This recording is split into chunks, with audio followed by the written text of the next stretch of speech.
Hello everyone, welcome to KD academy. तो आज हम लोग स्टार्ट करेंगे chapter number 5 social science Gujarat board India's heritage of science and technology. Topic आज मैं लेके आ रहा हूँ आपके सामने, that is India's contribution in the field of metallurgy. तो अगर आप लोगों ने सब्सक्राइब नहीं किया रहेगा केडी एकेडमी को तो प्लीज़ सब्सक्राइब कीजिए फॉर ऑल रेगुलर नोटिफिकेशन। तो शुरू करते हैं। तो व्हाट इज मेटलर्जी? मेटलर्जी क्या है? तो metallurgy may be defined as extraction, purification, alloying and application of metals. कुछ रिफाइन करना है, एक्सट्रैक्ट करना है, प्यूरिफाई करना है, शेप देना है मेटल्स को। That is actually a part of metallurgy. Today some 86 metals are known. 86 metals around हमें ऑलरेडी पता है, but most of them were discovered in the last 2 centuries. The 7 metals of antiquity, as they are sometimes called, were more or less in order of discovery: gold, copper, silver, lead, tin, iron and mercury. जो हम लोग बोलेंगे उनको 7 metals of antiquity, तो वो भी एक more or less एक order में डिस्कवर किए गए थे। For over 7,000 years, India had a high tradition of metallurgical skills.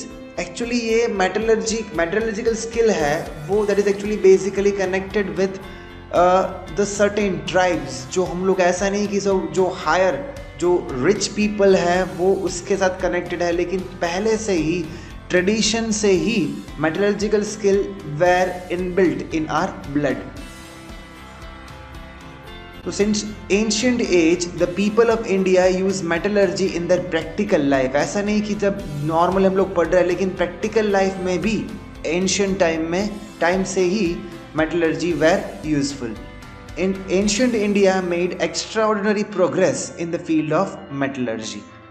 A metallic idol of a female dancer discovered from Indus valley civilization is an exemplary यानी कि extraordinary achievement of ancient India. जो एक metallic idols हम लोग देखते हैं of a female dancer, वो discover actually हुआ था कभी फ्रॉम इंडस वैली सिविलाइजेशन से ही ये मेटलर्जी का वर्क चलता आ रहा है। तो ये भी एक अचीवमेंट है as a part of ancient India. Even many statues of Buddha belonging to the Kushan period have been found in Takshashila. Takshashila university आप लोगों ने सुना रहेगा। एक्चुअली किंग भरत ने यहाँ पे ये एस्टैब्लिश किया था and currently it is now belong to Rawalpindi Pakistan. तो इवन बहुत सारे स्टैच्यूज भी है बुद्ध गॉड के, दैट इज़ एक्चुअली वो बिलोंग करते हैं कुशान पीरियड से ही, वो भी हमें मेटल के फॉर्म में पाए जाते हैं तक्षशिला में। जो रुइंस हैं, रिमेन्स हैं, वहाँ पे मिलेंगे। इन साउथ इंडिया, अगर साउथ इंडिया की बात करें, during the Chola period numerous metal idols were made. South India में भी बहुत सारे मेटल आइडॉल्स बनाए गए थे और इवन पाए जाते हैं।